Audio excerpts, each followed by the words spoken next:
Swayam Prabha. Digital India. Educated India.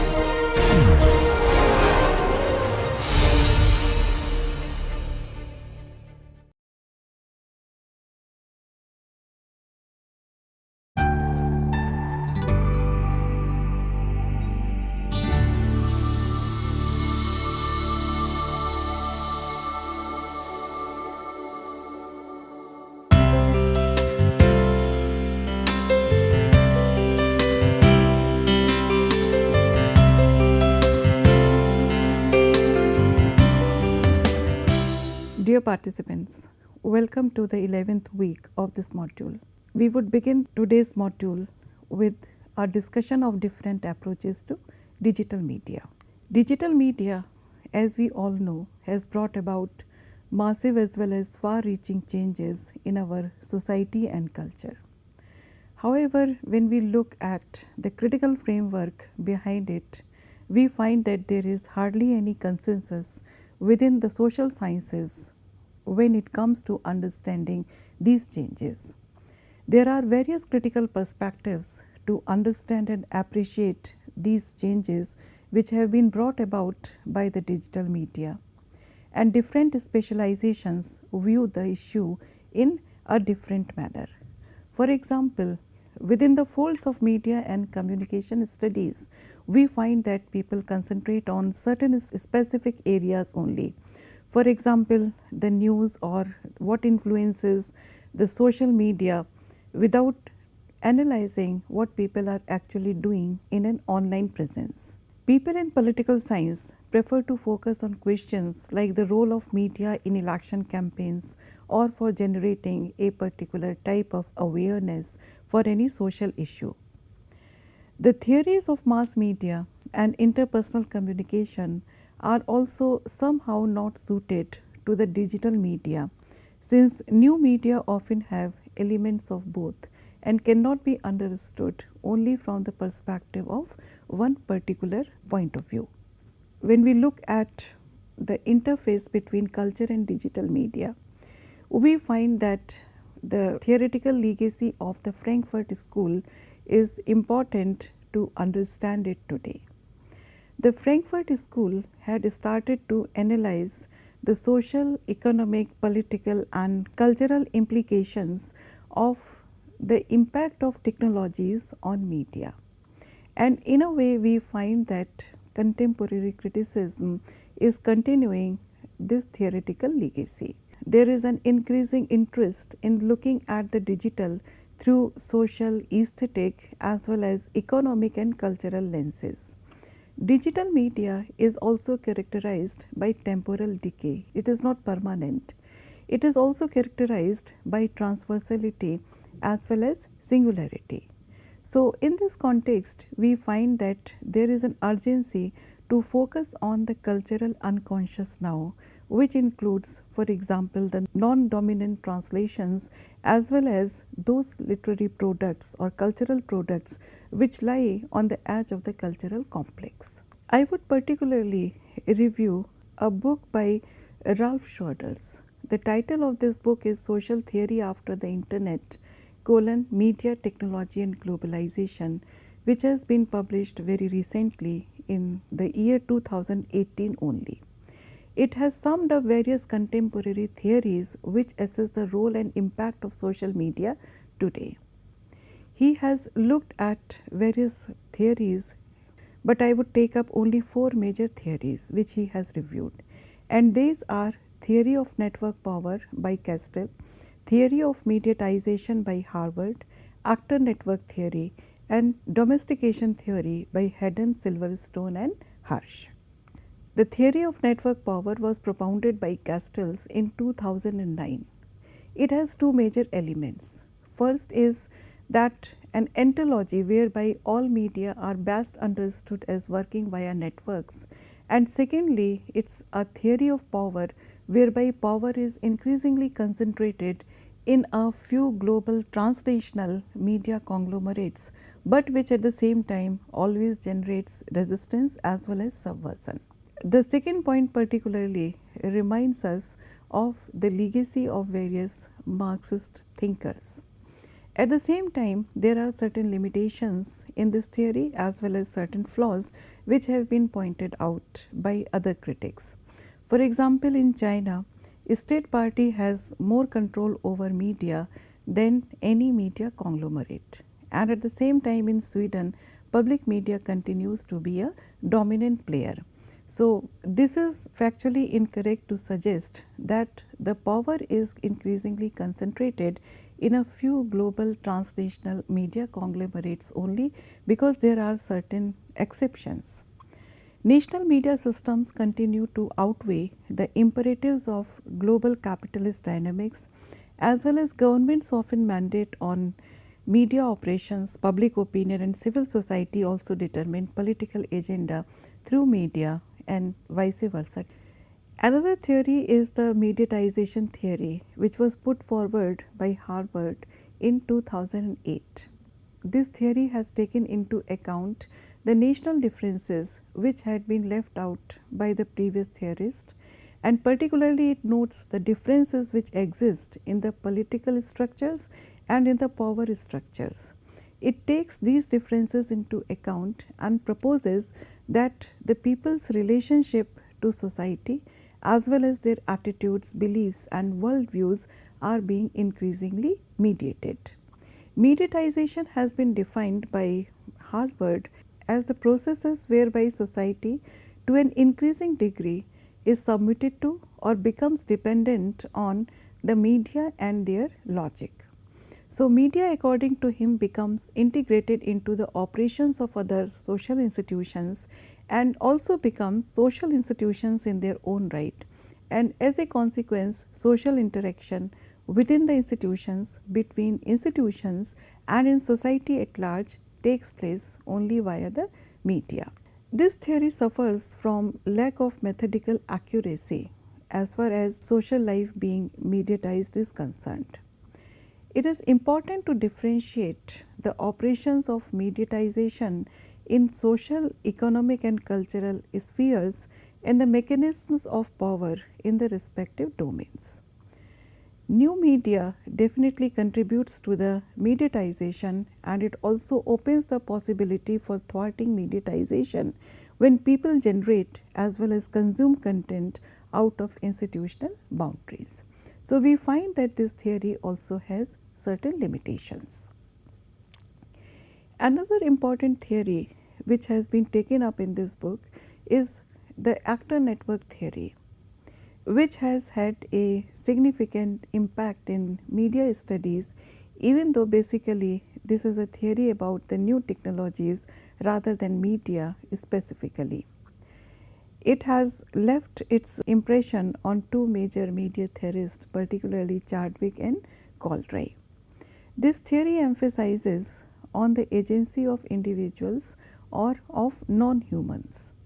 Yet we find that individual agency cannot account for structures, and the non-human physical environment cannot engage in volitional acts. So, it is dominated by the idea that science and technology are shaped by the specific local social context, and thus it becomes impossible within the dimensions of this theory to generalize about the role of media or technology beyond individuated context of constructedness or shaping. This is a major drawback of the actor network theory. The actor network theory also overlooks that structures are essential to understand the inbuilt asymmetries of power. Formulation of general structures is fundamental in understanding irregularities in power structures.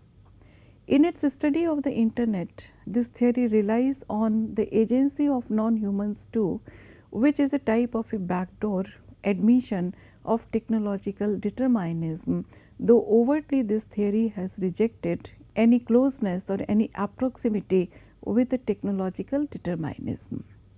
Simplification about the role of technology and media also suppresses the theoretical capability of predicting in terms of broad generalizations, because one cannot make universal generalizations, yet a theory must generate general patterns if it aims to guide research. So, this particular theory also has certain limitations and drawbacks. Another theory which has been analyzed is the domestication theory, which has been put forward from time to time by Haddon, Silverstone and Hirsch. This basically is a bottom up approach to analyze the role of media, and the validity of theories of media according to it rests on evidence about how new technologies have been integrated in people's everyday life. So, in this theory, media should be gauged by how they are used and with what effect in terms of social change. So, this idea of understanding everyday life must not exclude macro dynamics, particularly the macro dynamics of politics and wider longer term and cumulative changes and discontinuities which have occurred in any given society. According to the domestication theory, these macro changes also include divergences and convergences between as well as across societies. After having evaluated these four major theories as well as some other theories, Schroeder has suggested that it is significant to take into account national differences because they matter for the implications of digital media just as they did for traditional media. So, in his opinion, while new digital media adds to and complements the traditional media, old and new media must be encompassed within a single framework, and this single framework should enable an understanding of how, for example, the political agenda is shaped across both. The third point which he has made is about the limited attention space as well as the limits on individuals' connectedness to each other and to information. And according to Schroeder, it operates differently in relation to political communication, popular culture and online markets. So, according to him, it is a folly to oversimplify it also, and these three different areas have to be looked at independently. Asymmetries of power or control can be unearthed by making comparisons, in his opinion, both on the levels of everyday life and how they fit into macro changes, as well as by contrasting what has changed between traditional and the new digital media forms.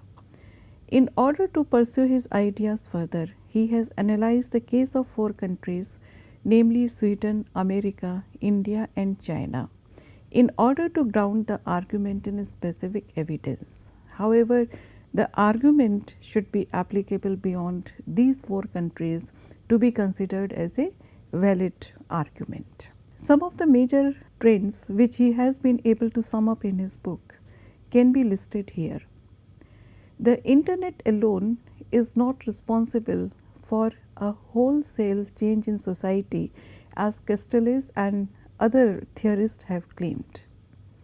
There are other transformations also, transformations which are happening at a deeper level and which have to be understood in terms of a long-term association and history that confronts society and also affect the political, economic and cultural systems of a given country. These include limits to expanding citizenship rights, climate change, financialization, and they have little or nothing to do with the internet. The internet, as he suggests, has brought about more specific changes in politics, culture and markets that are at best indirectly connected to these transformations.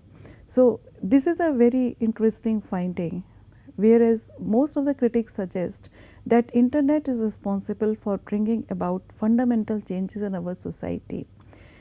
On the other hand, it is claimed in this book that internet alone is not responsible, rather it has only abetted the changes which were already in the process, which were already happening somewhere, and it has to be understood in the context of other deeper and more long-term transformations that were taking place.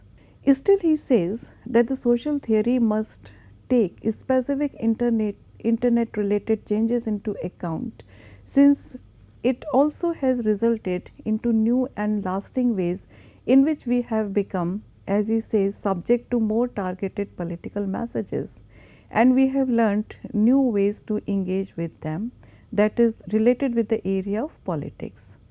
Culturally, the internet has affected us because we have become more tethered to each other as well as to information, and at the same time in the field of economy, internet has revolutionized our ideologies because there is more and more online consumption. In short, he says that the internet has caged us and provided us with a more powerful exoskeleton, a mainly Weberian understanding of technology, and these are profound ways in which digital technology has shaped our life. So, in his opinion, we find that largely internet has been a part of the deeper fundamental changes which were already taking place in a society in the areas of politics, culture and economy, but at the same time it in itself is also responsible for bringing about lasting changes in our behavior in these three specific arenas of our activity. Digital media should also not be confused either with mass media or with interpersonal media. Even though we also have to acknowledge that traditional media is not absolutely obsolete, even though there are major differences between the previous media forms and the new media, but still the traditional media should not be considered as being absolutely redundant. The use of mass versus interpersonal paradigm is also misleading when we try to apply it to digital media. A particular way of looking at the limitations of calling the digital media either as mass or interpersonal is that the audience is no longer passive. There is a growth in user generated content which has broken down the dichotomies and the differences between the active passive audiences as well as the differences between the sender and receiver. On social media, at the same time, we find that the news content is shared among groups. It is neither solely accessed by groups, it is also not accessed individually as earlier we used to do through the medium of the print, nor it is broadcast one to many. Rather, we find that we are seeking news and information online, and the way we look at the news or information, we seek it, is subject to new gatekeeping tools like search engines. In the previous mediums also, there were certain gatekeeping tools which used to verify the authenticity of a particular media content. There were mechanisms to provide verifiability of news, etc. For example, there used to be personal authentications either by journalists or by publishers, or there were similar other fact checking norms. But we find that in the newer media, the gatekeeping tools have now been shifted, and this responsibility has been taken over by the search engines only. The requirements in the age of digital media have also changed. The theories of the internet and social change, which transcend mass and interpersonal paradigm and manage disciplinary divide, also study the new media in the light of the fact that old media forms still continue to dominate certain aspects of our activity. For example, there is a supplanting of old media by digital media for news, even if they complement each other among youth and also in countries like Sweden and America. It is also pertinent to contextualize the study of new and old media in a historical perspective. It is also perhaps feasible to look at the word hybrid media so that we can tackle the simultaneity of old and new media forms. So, we can say that these forms are coexisting. So, hybridity as a theory is also being accepted more and more by various media theorists. It is a theory of digital media required to understand the relationship between the old and the new media forms, the differences in how they operate, and also the balance which should be there between the two and the balance they are trying to strike. Similarly, we find that the latest developments in media have also influenced the research patterns in related subfields. In political communication, we find that the research is being taken on theoretical concepts like public sphere as being redefined under the impact of new technologies.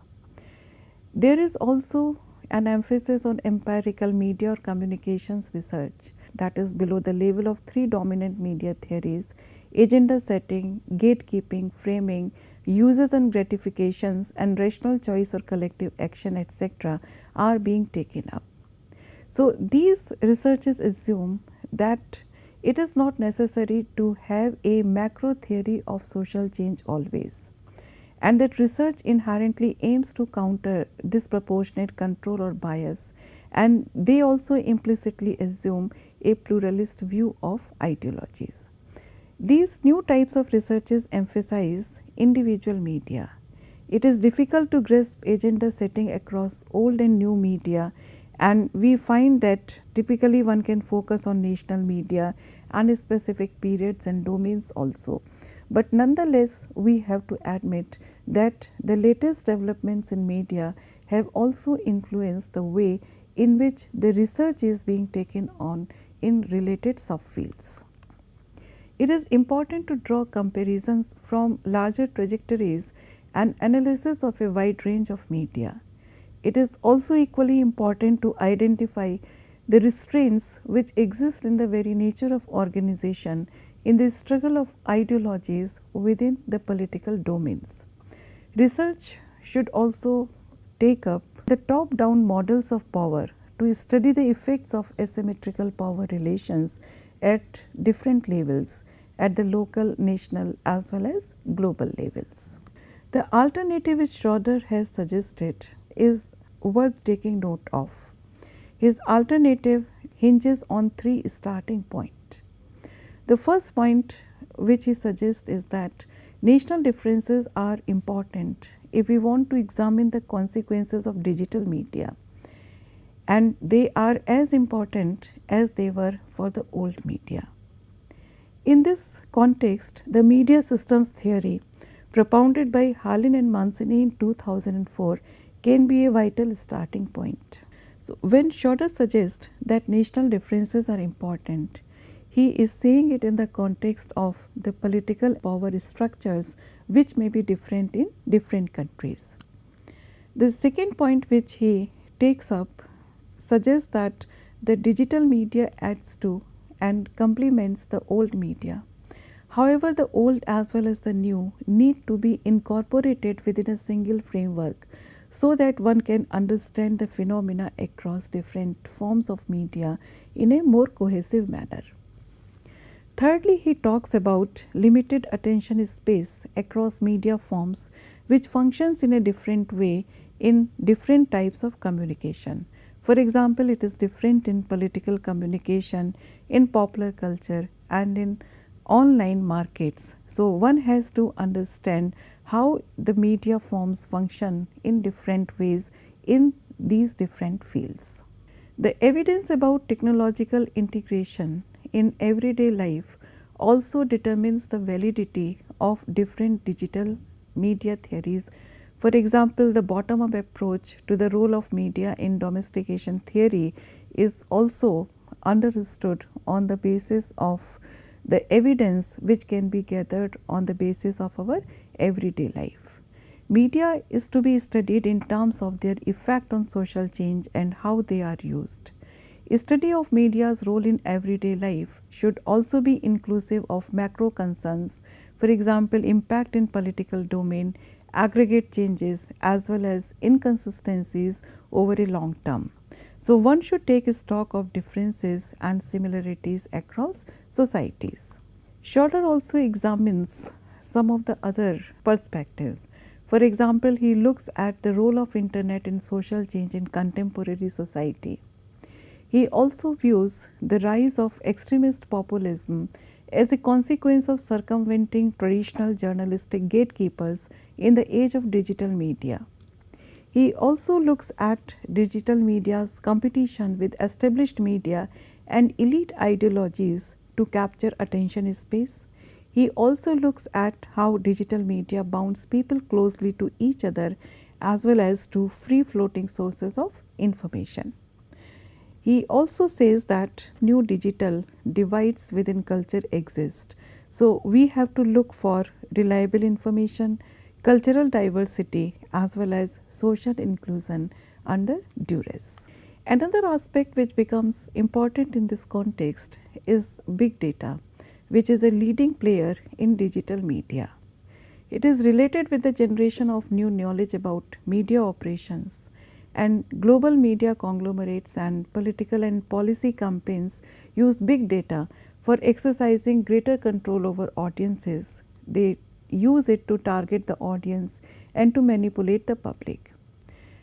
The implications of big data analytics in economics can also be felt, particularly it is being used to target consumers. At the same time, we find that the interconnections which exist in politics, in culture and in everyday life within media landscape follow their own logic, and he attributes it to the internet because it is with the help of the internet that technology has penetrated individual as well as social life in a much deeper manner.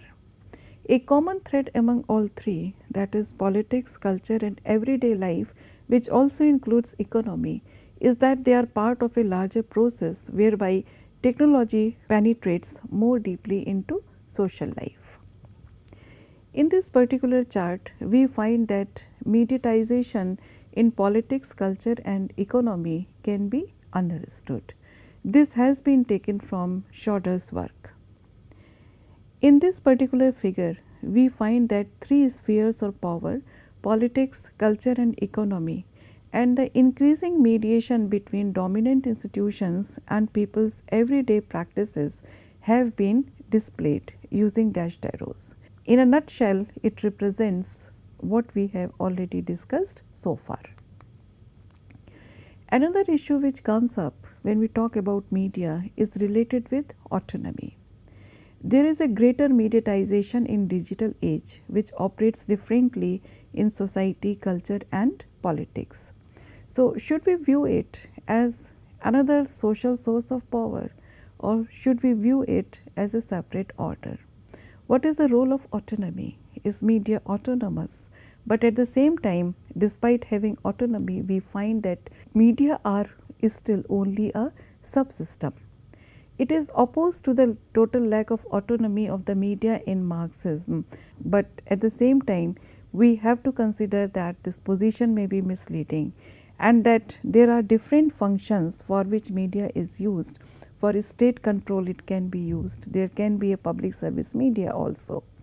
So, we also have to look for certain ethos of impartiality as well as we also have to take care of the watchdog function of media. Media are autonomous, and Hallin and Mancini in 2004 have put across a very interesting idea. They say that they are autonomous because they are institutions of journalistic profession and there are certain norms of neutrality, objectivity and impartiality which are normally followed. They also suggest that there is a vertical autonomy in politics and it functions from political elites to people below. On the other hand, in economy and culture, according to Hallin and Mancini, there is a horizontal autonomy. So, they talk about regulations about media ownership, media independence and regulations about media functions to illustrate this point of view. They also suggest that different types of autonomy of media systems exist in different regions of the world. At the same time, they put forward this idea that the market forces have weakened the autonomy of media. So, what happens in the age of new media? So, it can be a proliferation of news and information, and at the same time it can be a distortion of information and news. because it is difficult to regulate the content, it is difficult to establish watchdogs as they used to exist in the earlier media. This discussion also brings us towards a discussion of technological determinism in contemporary society. The internet has changed our society into a network information society. It has changed also the political domain. So, there is a circumvention of traditional gatekeepers as well as a dwindling of media autonomy as an arbiter of neutrality. So, these two effects are also linked with the development of the internet based technologies. Transnational effects of new media technology are also there. They bound people closely, and the national boundaries have also become porous as far as the communication of messages and infiltration of news and information is concerned. In culture also we find that there are large macro social implications of the latest media technologies. There is a need for information to be open, to be varied, to be trustworthy, as well as to connect with those who are marginalized and isolated. So, when we talk about digital media, we have to look at the management of high choice environment, targeted marketing, which ties consumers more closely via media to online marketing. So, these are certain issues which, according to certain philosophers and media theorists, encourage a particular type of technological determinism in our contemporary society, which cannot be challenged anymore, because technology as well as media have seeped into our everyday behaviors. Global changes have been attributed to new media technology. These changes are modulated in different societies, different socio-economic orders and power mechanisms.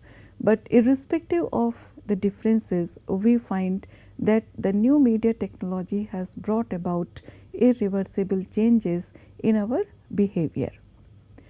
The debate about technological determinism versus social shaping also seems rather deceptive. So, shouldn't we call technological shaping versus social determinism? And at the same time, we find that the word determinism is not a favorable word because it designates an inevitability of forces. And at the same time, we find that social factors shape and define actors within structures. So, overall, we have to see how the new media technologies have shaped society. And when we say that it has shaped society, automatically it includes various social orders of different hierarchies as well as those structures where power is vested. Now, technologies have moved out of the labs, they have penetrated the everyday world and they have been turned into consumer tools. Based on Weber's idea of rationalization, we find that there is a transformation of technoscience into social change, disenchanting the world and creating what has been termed as an iron cage. Gellner suggests that in a consumer society, we do not have an iron cage as such. He suggests that in a consumer society, we have a rubber cage of user-friendly technologies. Digital media, unlike traditional media, targets and engages us more powerfully, and therefore it is very difficult to shun it. Technosciences have enabled a more effective control or mastery of the social in comparison to previous media forms. The political parties and leaders, the civil society organizations and public have now a new power outside of institutional and established media. The big data analytics also has certain pros and cons, as we have discussed earlier.